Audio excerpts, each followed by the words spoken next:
nos cuentan cómo estuvo la experiencia, no nos toca a nosotros ahora. Sí, tienen que revisar bien esa ficha, la ficha de ciudad en el documento derecho y el izquierdo. ¿Cuántos pacientes tuvieron? Ya, esperamos unos pocos. Ya, 4, 6, 7, 8, ¿De la mañana? ¿Control? Ah, pero si nos dijo la otra mitad. Sí. No, es que tiene un compañero atrasado. Tenemos miedo, tenemos miedo, No, tenemos miedo. después, porque hay la Sol viene después. Hagamos clase primero. Sí, pues eso. No, hacemos clases, queremos aprender. Para que tengo que hacerle 4 controles, si no después voy a tener que hacer todos los controles juntos. Entonces pónganos siete a todos. Es que con la Vamos a ver con 7 y por cada inasistencia se va bajando 7, 6, 5, 4. También. Buena idea, buena El idea. control lo Cuando hago trabaje por en semana la con vida la no va a cámara. ser tan... No Ya. sabemos. Muy buenas tardes. Cuando trabaje como profesor. Muy buenas tardes. Tal como les había comentado en la clase anterior, vamos a seguir con esta parte de salud, ambiente. Ahora vamos a ver, en la semana pasada vimos algunos conceptos generales sobre salud ambiental y cómo el ambiente se relaciona con la salud pública. Y ahora, como les comenté, nos va a acompañar el doctor Juan Carlos Cabrera. Él tiene experiencia en el área de la gestión municipal y me ha acompañado, además es magíster en gestión ambiental de la Universidad de Santiago. Así es. ¿Ya? Y él nos va a apoyar entonces ahora con los temas ambientales específicos. Así que espero que cualquier duda, cualquier comentario, aprovechemos la experiencia y el conocimiento del doctor Cabrera. Por favor. Hola chicos, ¿cómo están? Buenas tardes. Disculpen la voz, estoy resfriado, he ido avanzando en el resfriado desde el jueves pasado.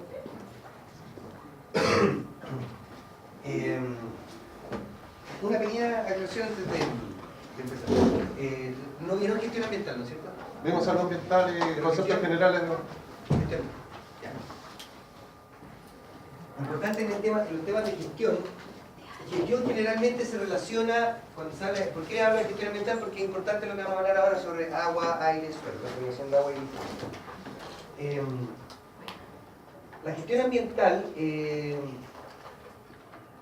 bueno, la gestión en general siempre se ha asociado con el uso de recursos económicos, siempre de gestionar, administrar recursos económicos, recursos humanos. ¿Ya? Actualmente el concepto de gestión es bastante distinto.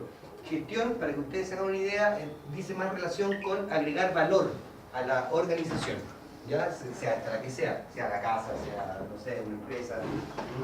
Pero gestión es el incremento de valor.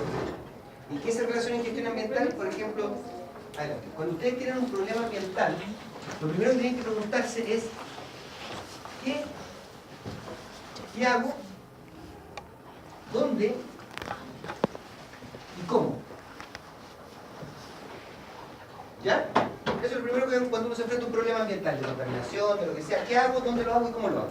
¿Ya? Para esto uno cuenta con un sistema de recursos. Un sistema de recursos que uno lo puede administrar de mejor o mayor manera, ¿verdad? Y con ese sistema de recursos, ¿verdad? Uno realiza la acción. Ahora, esto es administración. ¿Se entiende? Administro los recursos. ¿Ya? Yo puedo solucionar un problema, terminarlo, pero esto es administración. Cuando esta acción me aporta el sistema de recursos, es decir, aumenta los conocimientos que tengo sobre el tema, aumenta los ingresos económicos, mejora la calidad del recurso humano, eso es gestión. ¿Se entiende? Si yo de la acción no obtengo ningún resultado que me aporte el sistema de recursos, simplemente estoy administrando. Y uno puede ser un excelente administrador y ser muy eficiente, muy eficaz, pero cero gestión. ¿Se entiende? Entonces la gestión, para que les quede claro, aparece cuando la acción que realizo para solucionar algo, para llevar, me aporta algo al sistema de recursos. Aumento el valor. ¿Ya? Eso es gestión.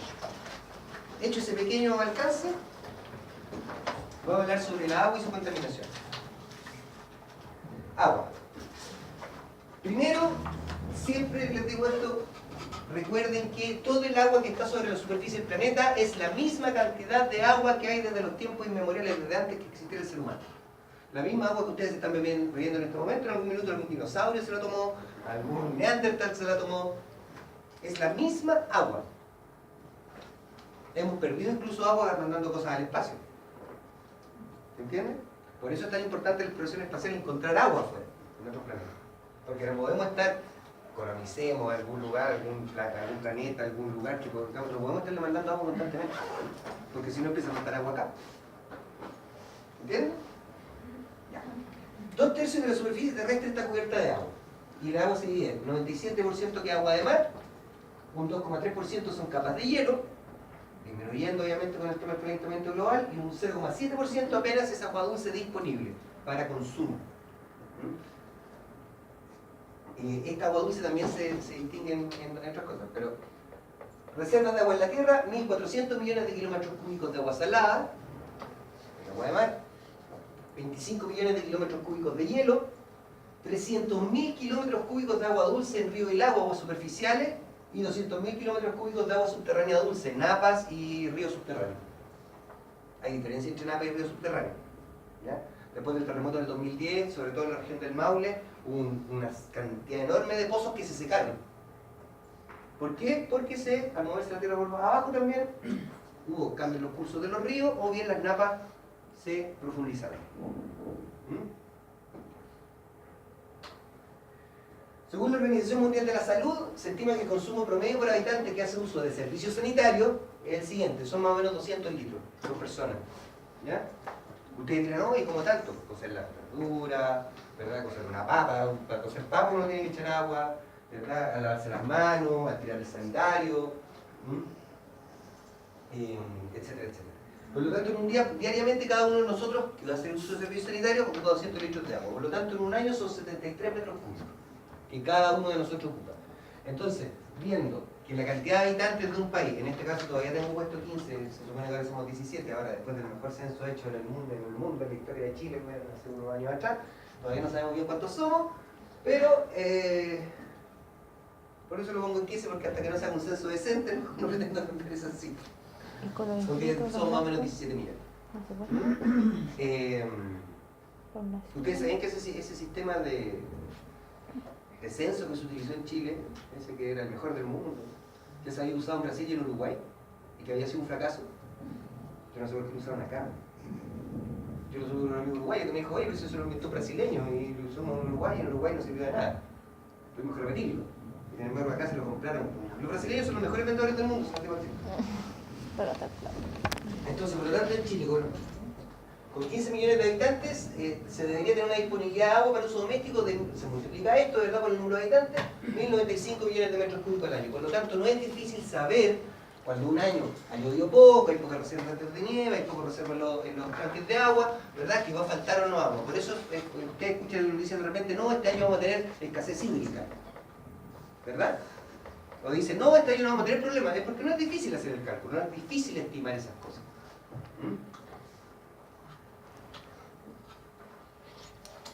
¿Cuáles son las características del agua? ¿Por qué la hacen tan especial? El agua tiene una geometría molecular angular que favorece su capacidad de solvente universal. ¿A qué me refiero con eso? Esto es una molécula de agua.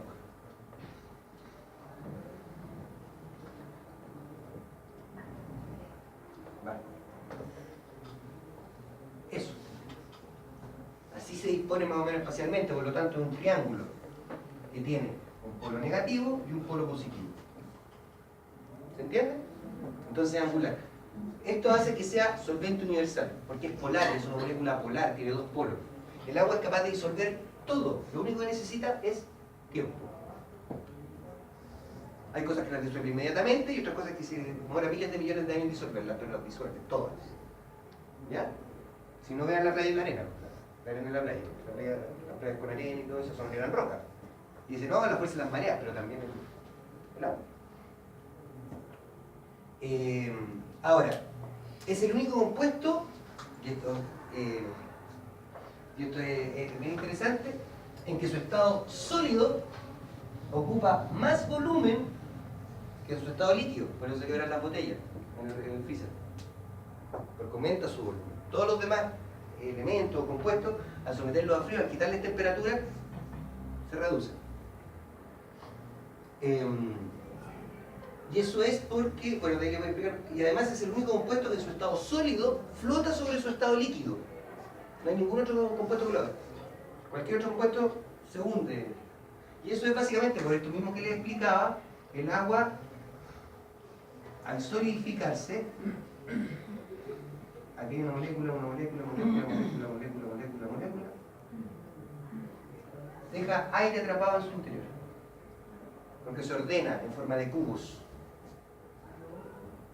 Y por lo tanto, al tener aire atrapado, aumenta su volumen, al tomar esta disposición, y además, al tener atrapado aire, entre comillas, dentro de ella, flota. Es el único compuesto que lo hace. Así que esa es la gracia que tiene el agua. Y además es un gran moderador de temperatura. El agua, si ustedes deben saberlo, en las costas, en la playa, la diferencia entre la temperatura mínima y máxima del día es menor que si ustedes van al altiplano. El altiplano hacen menos 3 grados en la noche y 30 grados en la tarde. Y ese mismo día en la playa hacen, no sé, 5 grados en la noche y 15 grados en la mañana, en la tarde. Por lo tanto, es por el efecto moderador de temperatura del agua. De hecho, ustedes alguna vez se extraían en un bosque o cerca de un lago, pasen la noche cerca del lago. Hace menos frío que si se van al interior. Eso. Ahora, ¿qué es la contaminación del agua? Contaminación hídrica. En general es una modificación del agua, y generalmente provocada por el ser humano, aunque también hay contaminación, digamos, que no tiene que ver el ser humano, que es por desastres naturales principalmente, o por características del suelo. Y esa agua se vuelve impropia o peligrosa para el consumo humano, para la industria, para la agricultura, la pesca, las actividades recreativas y también para los animales y la vida natural y cotidiana. ¿Ya? Es cuando el agua pierde su propiedad intrínseca de soportar vida, por decirlo de alguna manera. ¿Ya?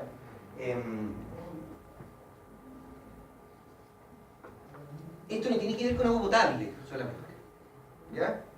Porque como vamos a ver un poquito más adelante, el agua no es... la calidad de agua, cuando se habla de calidad de agua, depende de lo que estamos hablando. La calidad del agua es relativa, depende para el uso que queramos darle. No es lo mismo un agua de consumo humano que un agua de riego. ¿Se entiende? Y puede que un agua esté contaminada como para el consumo humano, pero no contaminada para el riego. ¿Se entiende? Por eso es bastante relativo el término.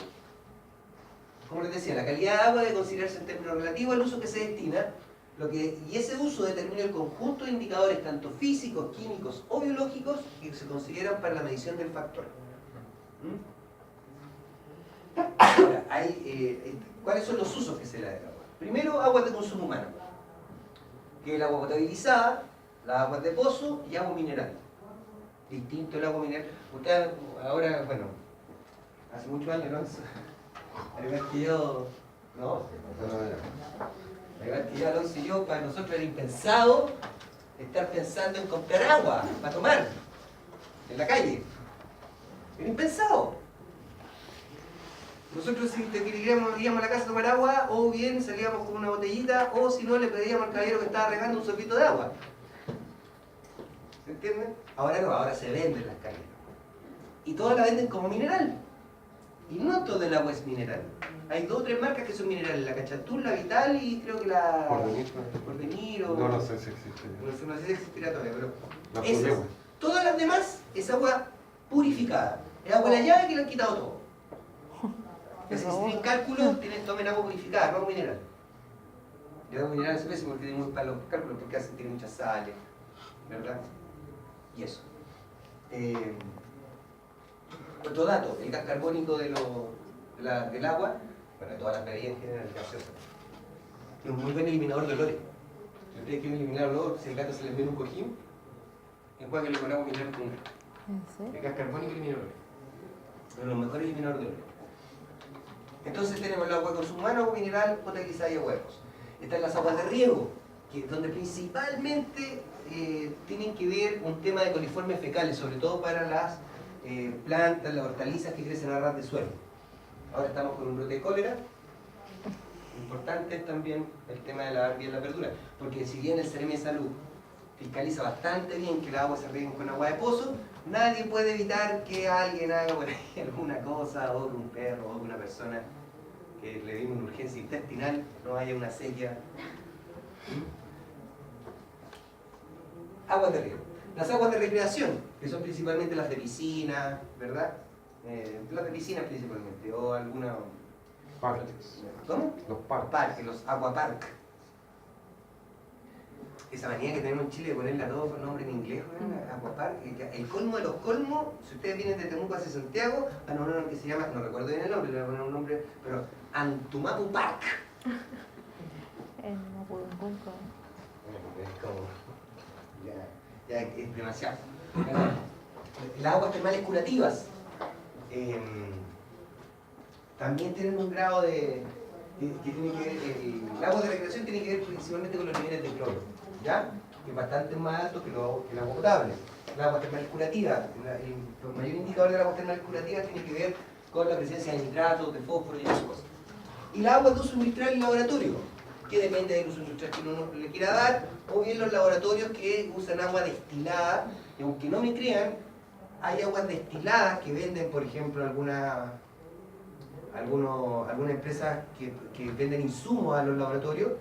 Aunque no lo crean, el agua destilada que ustedes encuentran en las bombas de benzina está mejor destilada que las de laboratorio. Te lo digo por experiencia propia. Una vez hicimos un análisis porque nos estaban resultando unas pruebas en el laboratorio de la impresión de trabajo, y resulta que estaba mejor destilada la de las bombas de benzina que la de la empresa donde compramos. Así empezamos a comprar la de las bombas de benzina, que ya está más barata. Ahora, dentro de estos indicadores, hay algunos indicadores de calidad que son generalizadores, que generalizan todo. O sea, que es para todas, que a todas se les mide por igual. La temperatura, ¿verdad? Que ahí varía el uso, por ejemplo, el agua termal no puede estar fría, ¿ya? Pero se le mide a todas temperaturas, el pH, el agua tiene que tener un pH neutro, la conductividad específica, que tiene que ver con las sales disueltas dentro del agua. ¿El agua es conductora o no es conductora? Sí. ¿Ah? El agua no es conductora. ¿No? No conduce electricidad. El agua no, agua pura, agua no conduce electricidad. Pero es muy buen conductor, ¿por qué? Porque tiene generalmente algún tipo de sal, cualquier sea sal mineral disuelta. Pero el agua como tal, como agua, es pésimo conductor de electricidad. El potencial redox, que tiene que ver con la capacidad de oxidorreducción que tenga, el oxígeno disuelto, y la demanda química de oxígeno, que tiene que ver más que nada con la capacidad de soportar vida dentro del agua, que es la capacidad que tiene el agua de entregar oxígeno. Porque hay veces que el agua ya no puede, sobre todo mientras más aumenta la temperatura del agua, menos oxígeno tiene disponible. Por eso las aguas frías de nuestro océano Pacífico son más ricas en biodiversidad que las aguas cálidas del Caribe. Por eso tenemos tanta variedad de mariscos, tanta variedad de pescado. Démosle la gracia a la corriente de Humboldt, de tener también mares tan fríos a las playas. Más peces por acá. ¿Cómo? Ya. Y acá tenemos indicadores específicos, que esto depende de la cosa que estemos buscando, que hay un montón, esto no se lo van a aprender toda esta, la toquedad, detergente, cianuro. Cianuro, ¿saben dónde hay cianuro en la naturaleza? ¿Ustedes pueden encontrar en las casas? ¿La manzana? En las papas. Esa mancha, la negra tiene arsénico. Ah, perdón. El cianuro en las papas, esa mancha verde que tiene la papa, es cianuro. Pero el cianuro es termolábil. Ustedes le pegan, ni siquiera hierven el agua, sino con un poquito de temperatura y se inactivó. Pero si quieren matar a alguien con cianuro, Un puré de... cortan un pedazo de papa verde y se lo dan. Lo matan. Un puré de papa verde. Un puré de papa verde. No, miren eso. Eché espinaca. Picadito, ¿eh? Un puré de matacera. Bueno, el calcio, el carbonato, que tienen que ver con la dureza del agua, al igual que el magnesio. El bicarbonato, el nitrato de metal, el nitrato orgánico. Pero lo que importa de todos estos, y que los vamos a ver como contaminantes, ¿por qué se habla de contaminantes? Porque no deberían estar en el agua, en ningún tipo de agua. ¿Ya? El cadmio, el plomo, el mercurio y el arsénico. ¿Ya? Y además vamos a ver el tema de los sólidos totales, sólidos suspendidos y sólidos sedimentables. ¿Ya? Eso es lo que vamos a ver con respecto a agua propiamente tal. ¿Cuáles son las principales fuentes de contaminación? Primero en Chile, para todos los, vamos a ver también lo mismo en suelo, lo mismo en aire, la industria minera. ¿Ya? Ven ahora ustedes el tema que hay en Puchuncaví, ¿verdad? Que son las mineras. El valle de Puchuncaví antiguamente, no, muchos años que voy a veranear para esos lados, en esta, así que me bañaba en arsénico, cianuro. ¿Ya? ¿Cómo? La playa. Playa Luna. La Playa Luna, Orcón, los acantilados de Quiriyuca, es muy bonito. Y lo bueno de Orcón que me gusta mucho es que en el verano tú veías cabros mochileando a la vida, bueno, ahí tirados, durmiendo poco menos que en la roca, bueno, y veía gente con mucha plata, bueno, en los tremendos vehículos, y todos conviven como si nada, y re buena onda y pura paz. Eso me encantó. Y bueno, los otros, antiguamente en Orcón uno podía ir a la caleta y ahí mismo le servían un mariscal, venían llegando los botes en la mañana tempranito y te lo hacían ahí mismo y te la comías y ahora no se puede. Y el Roti Shop, si alguna vez, Roti Shop, las mejores empanadas de queso cabrón. La industria minera. Entonces, como les decía, en Puchuncaví, ustedes si se van por un camino a Nogales, pero llegan al norte, Nogales en el interior, van a ver, una vez pasada la cuesta, una vista preciosa del valle de Puchuncaví. Se ve, pero así como se abre, y al fondo se ve la chimenea de la refinería de Ventana. Ese valle antiguamente, antes de que se instalara la refinería, era un gran valle productor de porotos, lentejas. Actualmente no produce nada. ¿Ya? Ustedes ven, bueno, ahora no tanto porque se instaló la planta de recuperación de ácido sulfúrico de la refinería hace ya varios años atrás, pero antiguamente no tenía. Entonces producía lluvia ácida. Ahí vamos a ver contaminación del aire, los términos, que es la lluvia ácida, cuando llueve literalmente ácido sulfúrico. Y bueno, ahí se acabó con todo lo que era la biodiversidad del valle. Entonces tenemos la industria minera, la industria pesquera, principalmente la procesadora, donde se hace harina de pescado y donde se procesa también el pescado, todos los residuos biológicos que se tiran al mar. La industria celulosa forestal, utiliza mucha agua. No sé si alguna vez ahí, pasado Curicó, llegando a Talca, hay una subida, un poco antes de Talca, han visto que está lleno de troncos, aunque siempre lo están mojando, no sé si alguna vez han ido. Pero bueno, siempre para poder procesar los troncos para celulosa tienen que estar muy húmedos, entonces los mojan durante varios días, por lo tanto utilizan mucha agua. La industria agroagrícola, principalmente con los fertilizantes, industria de alimentos y los residuos domiciliarios, que obviamente son los que producimos desde las casas. ¿Qué factor incluye la contaminación? Primero, el crecimiento de la población. ¿Ya? Ustedes les puedo asegurar que el origen de la mayoría, por no decir de todos los problemas ambientales que tenemos y de otros, de los problemas ambientales que tenemos en el planeta, es porque somos demasiados arriba del planeta. Ya vamos con los 7.000 millones de seres humanos sobre este planeta. Y más que la cantidad es la mala distribución que tenemos. Tendemos a concentrarnos y a vivir concentrados. Si no, vean acá en Chile. Más de un tercio de la población del país vive en una región metropolitana. Está otro factor que influye, el abastecimiento de agua potable y sistema alcantarillado, porque obviamente si tengo agua potable, tengo también por dónde desecharlo. Entonces hay que tener un sistema alcantarillado que evite tirar aguas residuales a los cursos de agua. Nosotros aquí hace unos años nomás atrás tenemos plantas de tratamiento, antes se iba todo el Mapocho. La expansión industrial, la tecnificación de la agricultura, porque insisto, por el uso fertilizante, deficiencia en sistemas de tratamiento de aguas residuales, fenómenos naturales, el clima, las erupciones, por ejemplo, los aluviones también contaminan cursos de agua. Si no, acuérdense cuando nos cortaron a todo el agua, hubo un deslizamiento de tierra y la turbidez del agua aumentó tanto que fue imposible potabilizarla, ahí tienen un fenómeno natural. Deficiencia en el control de contaminación hídrica también, cuando se tira agua, lo que sea, al agua. Y esto es un concepto que se lo nombré un poquito antes, la dureza del agua. Cuando se habla de agua blanda o muy blanda, es una agua obviamente de baja dureza y tiene que ver más que nada con el contenido de calcio y magnesio. Ya, una agua blanda tiene poco calcio y magnesio, una agua dura tiene altas concentraciones de calcio y magnesio. ¿Han visto esa concha que se forma en las llaves? Son sales de calcio y magnesio, ¿ya? Porque son aguas muy duras. En Chile en general tenemos en la zona central aguas bastante duras. No así en el sur son aguas bastante blandas. ¿Sabes cómo se saca esa costra? La llave. Con vinagre, con ácido acético. Envuelven en la llave y la punta de llave en un trapo con vinagre y el otro día sale solo la costra. En el sur, como les decía, las aguas son bastante blandas, a diferencia de la zona central, que son bastante duras. De hecho, ¿cuál es uno de los problemas que hay en el sur para la crianza de ovejas? ¿Se lo han pasado alguna vez? ¿El problema que hay en el sur para la crianza de la oveja? Que el pasto tiene poco calcio, el forraje. Porque los suelos son pobres en calcio porque son aguas muy blandas y hay poco calcio y magnesio en ellos. Sólidos en las aguas. Esto aquí vamos a hablar de los sólidos en suspensión.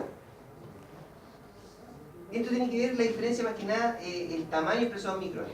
Cuando son muy pequeños, de diámetro menos 5 a la diámetro menos 3, se habla de solución verdadera, del agua nomás. ¿Ya? A simple vista. Después, cuando son un poco más grandes, se habla de una suspensión coloidal, de diámetro menos 3 hacia arriba, se habla de sólido en suspensión flotante, ya cuando uno ve algo flotando en el agua, una turbidez. ¿Ya?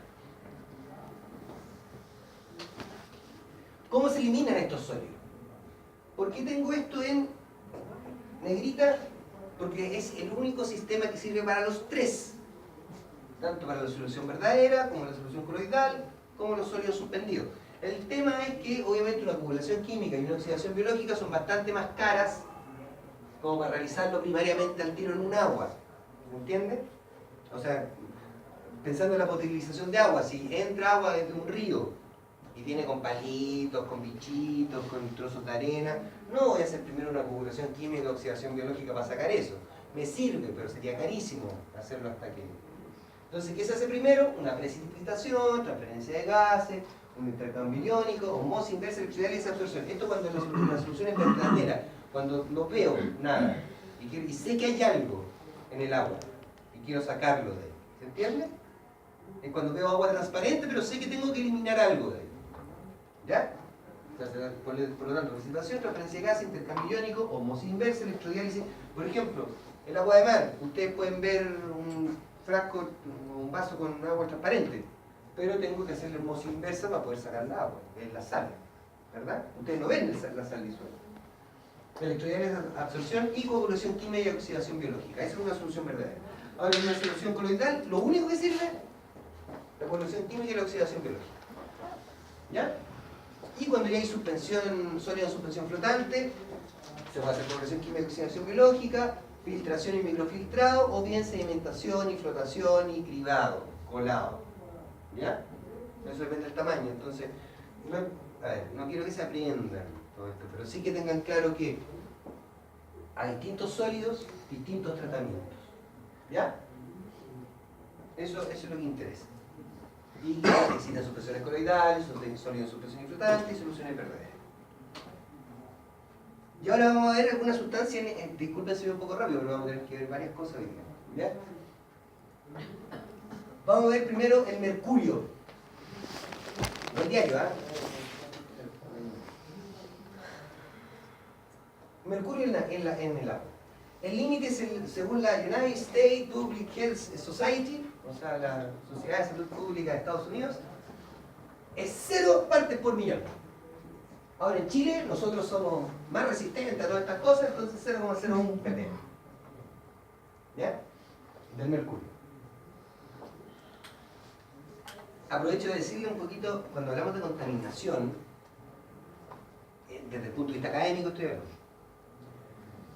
No todo es contaminación. O sea, les pongo un ejemplo. Si ustedes ven, a mí me pasaba cuando trabajaba en la municipalidad, si ven humo saliendo de un lugar, oh, la gente ya me están contaminando, pero tú vas, mides y según la norma que tú tengas, ese humo contamina o no contamina.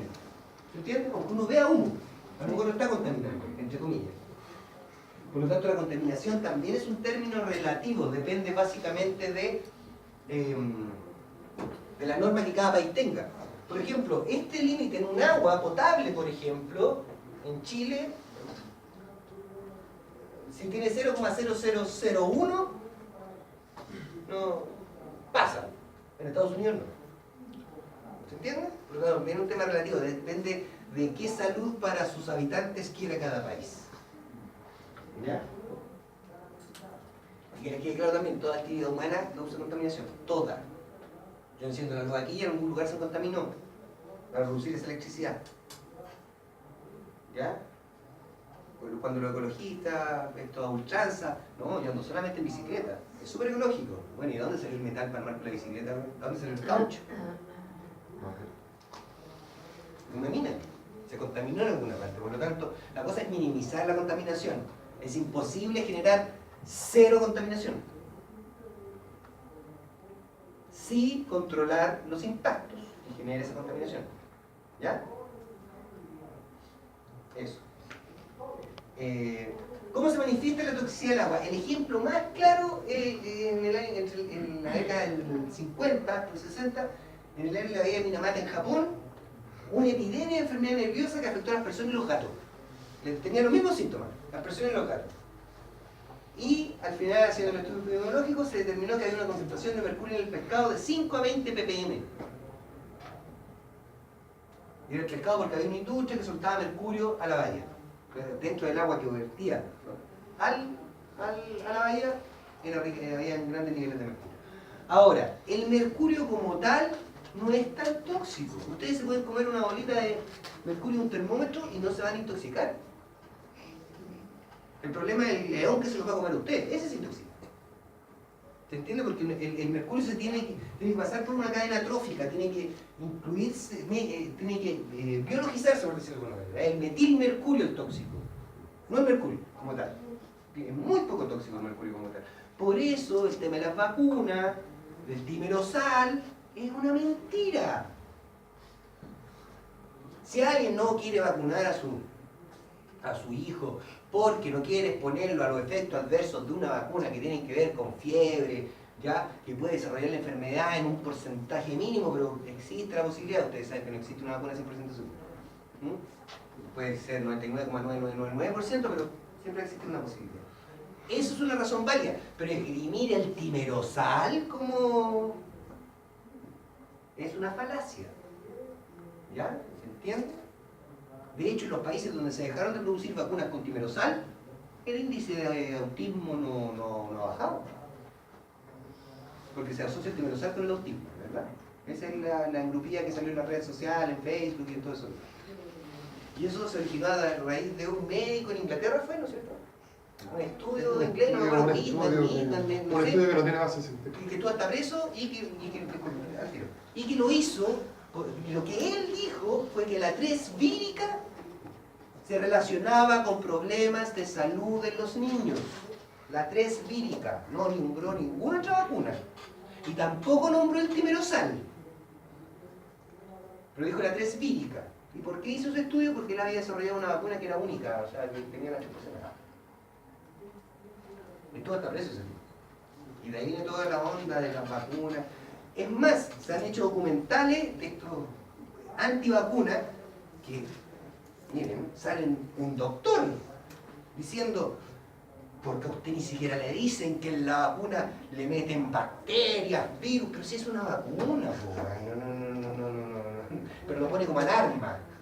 Como lo dicen, como alarma pública, que a ti no te dicen que en la vacuna, bueno, además te están metiendo bacterias y virus, pero si es una vacuna. ¿Qué me iba a preguntar? Que no le entendí esa parte de que yo me comía la pelotita del termómetro, no me iba a pasar nada. No. Ya, ¿cuál es el Pero proceso? que me come, sí. Sería que es que eso es lo que me Se entendí, el tiene que metilar. procedimiento del mercurio como para que llegue a afectar a una Se tiene que persona. metilar, tiene que pasar a la cadena trófica. Yo me lo como, yo no me intoxico. Pero yo quedo con mercurio en el cuerpo. Con Es mercurio. decir, El león que me come, el gato se o el comió tiburón que me crustáceo, come. el pescado se comió un crustáceo. porque acá en este caso, la gente no es porque tomara agua de mar, es porque se comía pescados y el pescado estaba vivo, no se intoxicaba. A ver, el mercurio metálico no es tóxico, No es tóxico. pero al ingresar a un organismo vivo se transforma en mercurio metálico. ¿De qué mercurio? Hg más 3, ¿se acuerdan del bioquímica? Bueno, para eso tuvimos bioquímica y química en los primeros años. Primer año. Y para eso tuvimos en la base. Diario. Entonces, al metilizarse, al oxidarse, genera capacidad de reaccionar con otras moléculas orgánicas. cuando está en estado metálico, o sea, ¿Como mercurio? mercurio puro, el mercurio del termómetro, y ahí también hay una información que es inadecuada, que la gente no use, no rompa. En realidad no hay que jugar con eso, porque igual queda en el ambiente y puede ingresar alguna cadena trófica.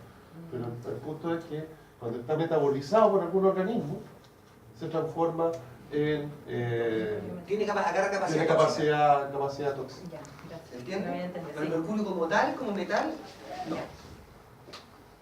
¿Qué fuentes proporcionan mercurio?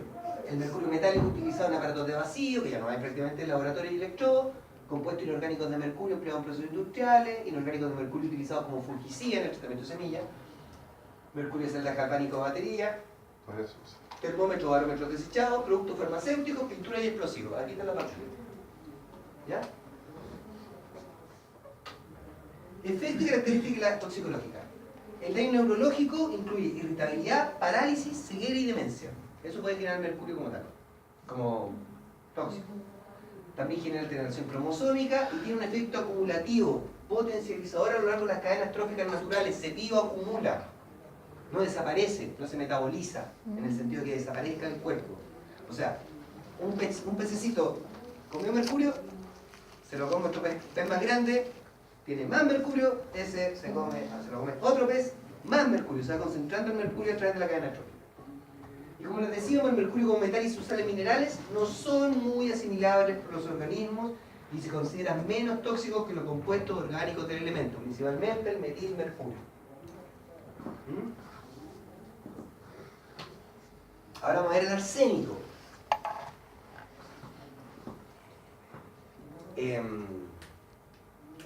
Lo mismo más o menos que el mercurio. El arsénico como arsénico no es tan tóxico como las moléculas de arsénico. ¿Ya? Aunque el arsénico es bastante tóxico en general porque está presente en la naturaleza. El arsénico está presente en la naturaleza. En el suelo hay arsénico.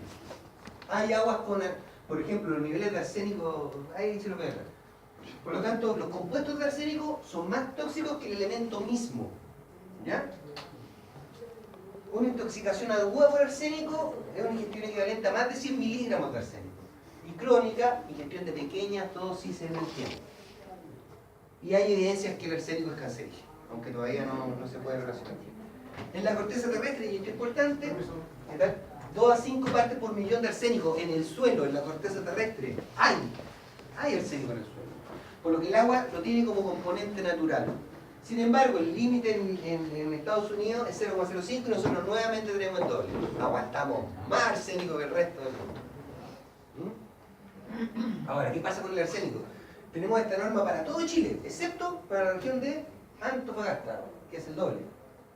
Porque es imposible sacarle el arsénico al agua en Antofagasta, porque el suelo es muy rico en arsénico. Cuando vayan a Antofagasta no tomen agua potable, no tomen agua de allá, tomen agua embotellada. ¿Ya? ¿Y esa agua de dónde proviene? De los ríos. Porque el agua... Embotellada la llevan de San. Pero es que está purificada. Puede ser agua mineral o agua purificada. Ahora, ¿qué fuentes aumenta la concentración de arsénico en el agua? Por eso les digo que aumenta, porque está presente en el agua. Por eso la norma en Estados Unidos, si se fijan, en el mercurio era 0, y aquí en el arsénico es 0,05, porque no puede no haber arsénico en el agua. El otro día había en las noticias que al respecto esto escuché un cabí también, una señora hablando, diciendo, no, en Chile no tenemos ni siquiera una norma de arsénico. Mentira, tenemos norma de arsénico. Profe, pero ¿quién revisa, quién hace muestreo de eso? Los seremis de salud. Porque, por ejemplo, no sé, pues si yo encuentro que la calidad del agua en mi comuna es mala, yo llamo a Seremi de Salud y... El Seremi de Salud mide la calidad del agua todos los meses. Tú no lo sabes. Ya. Mide, por ejemplo, el cloro en el agua, cloro líquido residual, lo mide todas las semanas. No directamente el Seremi, sino que a través de convenios que tiene con las municipalidades. Pero Ya. el agua se reverte. Lo que pasa es que hay mucha pega que ustedes no saben qué se hace. Ahora, el gran problema que tenemos en Chile... Pero esa información, ¿dónde uno como consumidor la encuentra? Ese otro tema que me podría parar. Porque si uno Hay no mucha sabe es porque información no en se Chile que informa. es pública, pero anda a pedirla. No, por la ley de transparencia tiene 10 días para entregarle. Pobre que no le entregue. ¿Cachai? Pero anda a pedirla. Hubo que hacer una ley para que te la entregaran. En Chile tenemos esa manía de que la información es como mía, bueno, me comparto. Tengo esa como manía. ¿No? Y es verdad, yo me acuerdo que después del censo, del brillante censo que hubo fui al Instituto Nacional de Estadística a pedir información. No sabía ni siquiera dónde buscarla.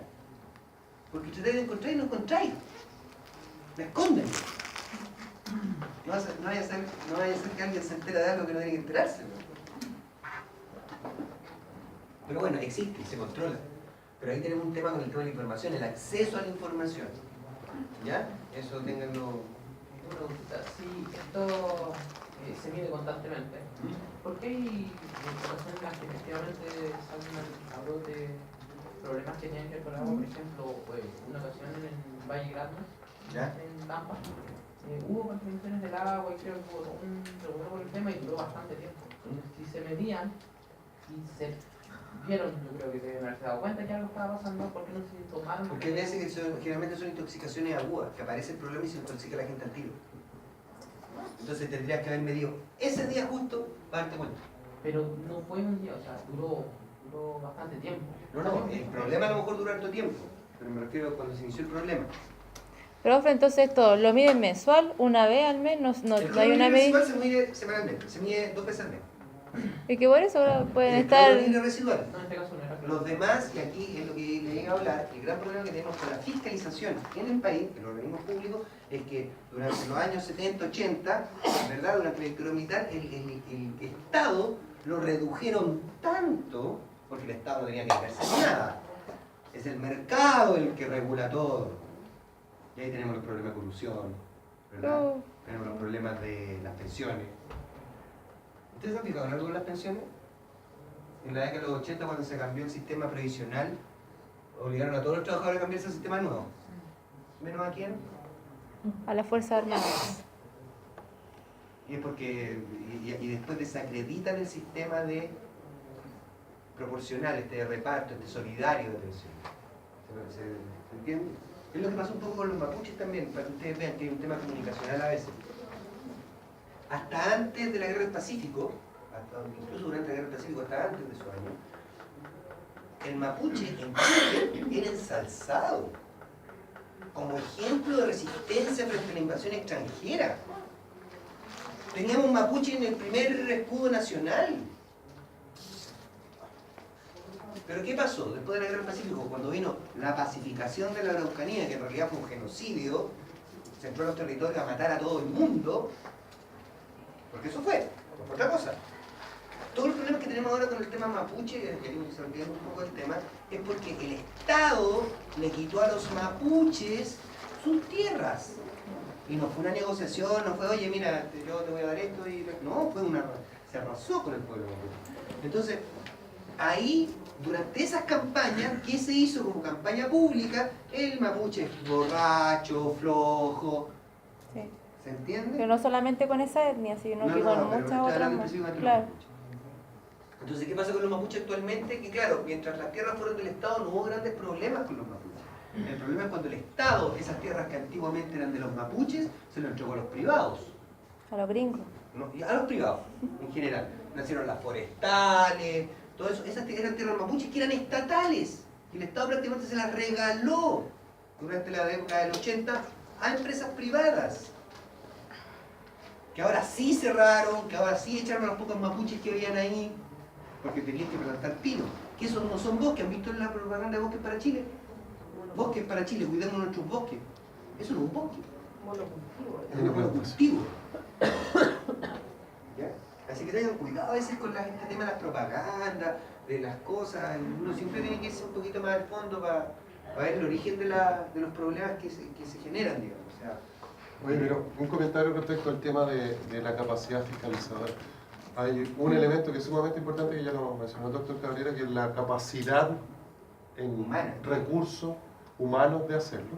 Lo otro es la capacidad económica y lo otro es la capacidad técnica.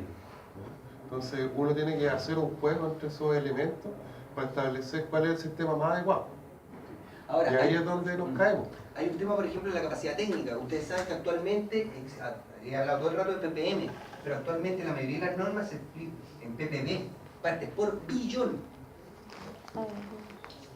Acá en Muestra Chile, lo que es una parte por millón. Para que se acuerden. Una parte por Un millón. aporte por millón, ¿qué es lo que es? O sea, es un 0,0000001. Es un millón para Eso. Y un PPB es un 0,00000000001. ¿Entiendes? O sea, esto se hace mediante una maquinita que se llama, ay, ¿cómo se llama esta? No es ay, ya no me acuerdo. Pero bueno, acá en Chile existen, creo que 3. Un laboratorio privado, la Universidad de Chile, el INTA, y la superintendencia. me parece que tiene la capacidad de detectar esto. En alimentos, por ejemplo, que es el tema que me digo en miedo. Me tocó ir a Alemania a un laboratorio que nos fueron a capacitar para el entré a una sala lleno de staff. Había por lo menos 8. Y aquí en el país 3. Ahora, por si no lo saben, esto es un dato nuevo, ¿eh?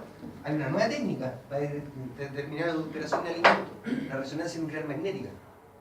Por resonancia nuclear magnética, que te indica origen del alimento y adulteraciones del alimento. O sea, es un tema que se vio hace meses. Aparecieron hace meses. Ahora, el tema de la medición es complicado, ¿ya? Porque es una capacidad también de hacerlo. Entonces, las fuentes comentan la concentración de arsénico en el agua, combustión de combustibles fósiles, especialmente carbón, introducción en el ambiente con minerales de fósforo, uso de pesticidas. Antes de la Segunda Guerra Mundial, especialmente había el arseniato de plomo, arsénico de sodio, pericverde que usaban arsénico y desechos de minas de cobre, oro, refinación de plomo y alguna pintura utilizada para pintar papeles murales antiguamente, ahora ya no hay, ya no se usan. Así como el plomo que antiguamente también estaba en todas las pinturas. ¿Ya? Ahora ya no, en Chile ya las pinturas domésticas no usan plomo. Algunas pinturas industriales sí están autorizadas para usarlo, especialmente las camineras. ¿Ya? Usan plomo. Ahora, los compuestos más tóxicos de naturaleza inorgánica son el óxido de arsénico, o arsénico blanco que se llama, y la arsenamida. Esos son los dos compuestos en la naturaleza inorgánica que son los más tóxicos, ¿ya? En la naturaleza.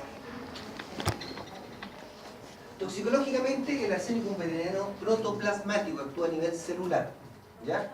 Lo que se llama arsenicismo, intoxicación crónica, generalmente se manifiesta por alteración en la respiración, hay parálisis respiratoria, nutrición de los tejidos, produciéndose lo que se llama degeneración grasa, una grasa blandengue, como friable, ya muy friable, ¿ya? Eso con el arsénico. Ahora el cadmio. La grasa que tiene el cadmio es que químicamente es muy similar al zinc, ¿ya? Estructuralmente. Y el envenenamiento agudo por sales de cadmio aumenta la presión sanguínea, daño renal, destrucción del tejido testicular y también una anemia por destrucción de glóbulos rojos, el cadmio. Ahora, el crónico, hay una enfermedad que se llama Itai-Itai. En Japón también se descubrió en Japón. Itai-Itai significa en japonés ai. Ai. Y es porque se produce como parte de la composición de los huesos de óseo, aparte del calcio, el zinc. Que el zinc da como la estructura donde el hueso, donde el calcio se monta, ¿verdad? Y al reemplazarse por cadmio, el hueso queda muy frágil y se produce una fractura espontánea. Por eso la enfermedad se llama Itai-Itai, porque ay. O sea, yo pasaba de llevar esto y te fracturabas. O pisabas y te fracturabas. ¿Ya? Fue en la zona del río Jinzu en Japón, también por contaminación por cadmio. ¿Ya? ¿Y caso acá en Chile? En cambio, ¿O no hay ningún caso estudio? registrado. No hay ningún caso registrado, estudiado. A ver. Porque a lo mejor llega gente y le dicen no más tiene caso. adelante el cadmio es el principal contaminante del suelo. ¿Ya? Y probablemente en Chile sí debemos tener. No hay estudios del cadmio en el suelo, hay muy poco en el mundo. ¿Ya? No solamente en Chile, en el mundo. No hay evidencias clínicas. No hay evidencias clínicas tampoco de acá tengamos. Todo lo que uno investiga es fuerte, pero no hay evidencias de episodios de intoxicación por ejemplo. Ustedes, esto no lo enseñaron en estadística, estadísticamente ustedes son capaces de relacionar cualquier cosa.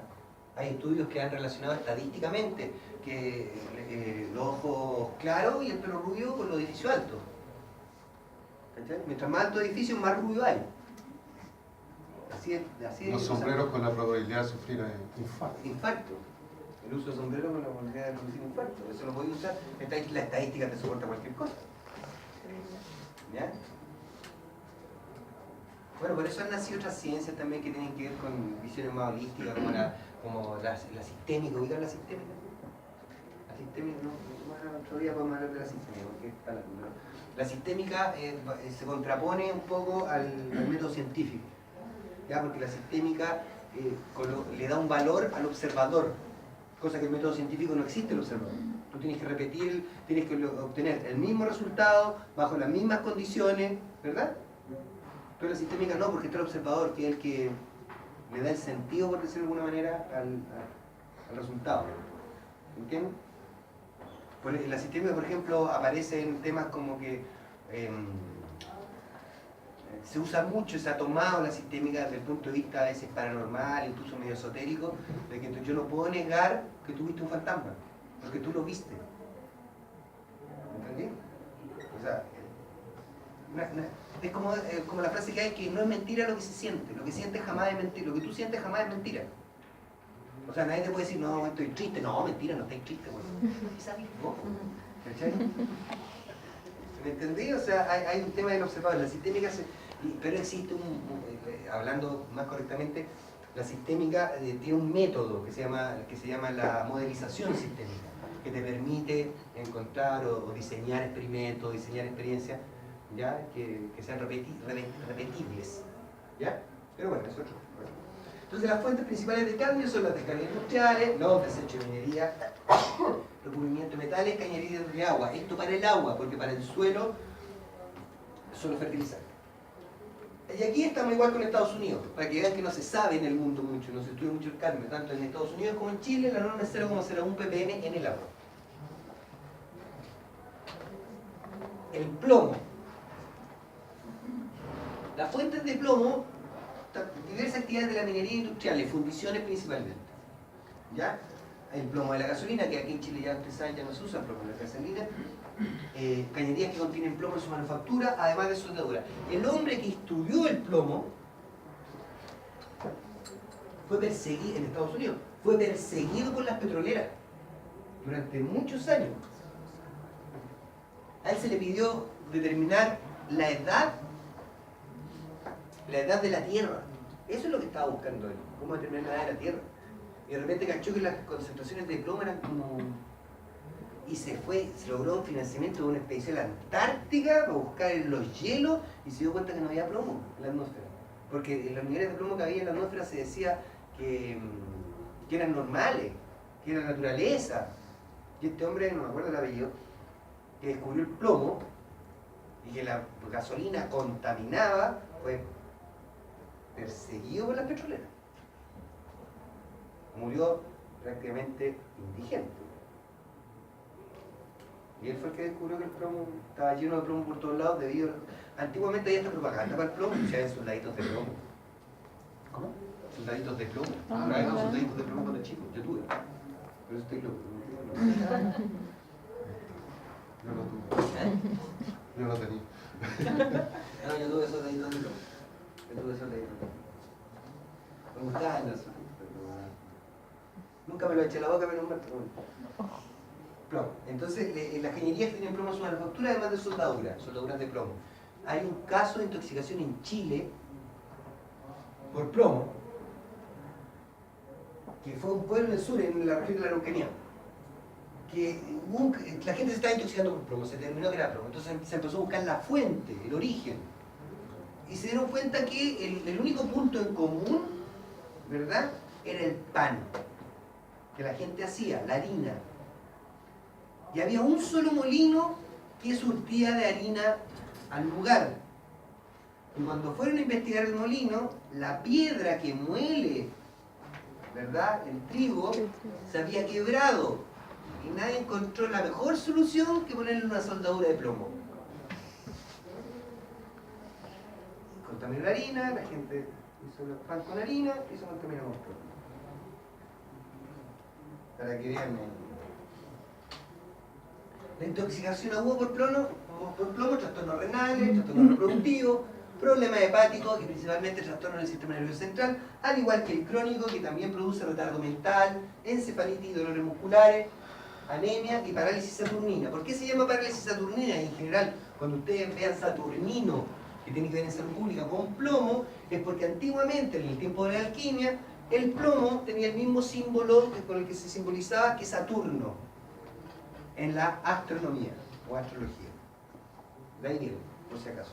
Por eso se habla Saturnina, porque el plomo se relaciona con Saturno, pero porque durante los años de la alquimia el símbolo que se usaba para el plomo era el mismo que se usaba para Saturno.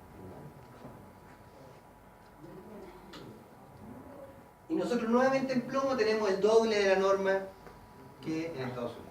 Si yo les digo, nosotros somos mucho más resistentes que los gringos, ¿no? Profe, disculpe, esos límites, ¿cuál? ¿Los dos son de Chile? No. Este es de Estados Unidos. United States Republic Health Society. Chile, norma chilena. Ustedes pueden ubicar todas las normas chilenas, hay que pagar para que te las den, para obtenerlas, pero todas están en internet, las normas chilenas, de lo que quieran, ¿ya? De todo lo que esté normado en Chile, de cómo se fabrica algo, de cómo se estructura algo, de cómo se mide algo, para todo existe norma. O sea, sale una ley que te dice que se va a medir algo, se crea una norma chilena para ese algo. ¿Me entienden? El Instituto Nacional de Normalización, así se llama. INN.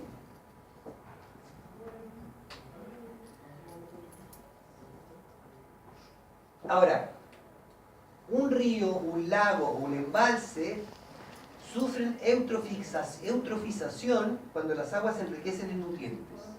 ¿Ya? Uno diría, oye, pero si tienen más nutrientes, es mejor. No, porque podría parecer, como les digo, a primera vista que es bueno, pero la situación no es tan sencilla. El problema es que si hay exceso de nutrientes, crecen en abundancia las plantas y otros organismos, lo que disminuye los niveles de oxígeno en el agua, y los peces no tienen oxígeno para respirar y literalmente se ahogan en el agua. Aunque parezca escribir, un pez se puede ahogar en el agua porque las plantas o otros seres vivos consumen la mayor parte del oxígeno. De ahí viene el oxígeno disponible.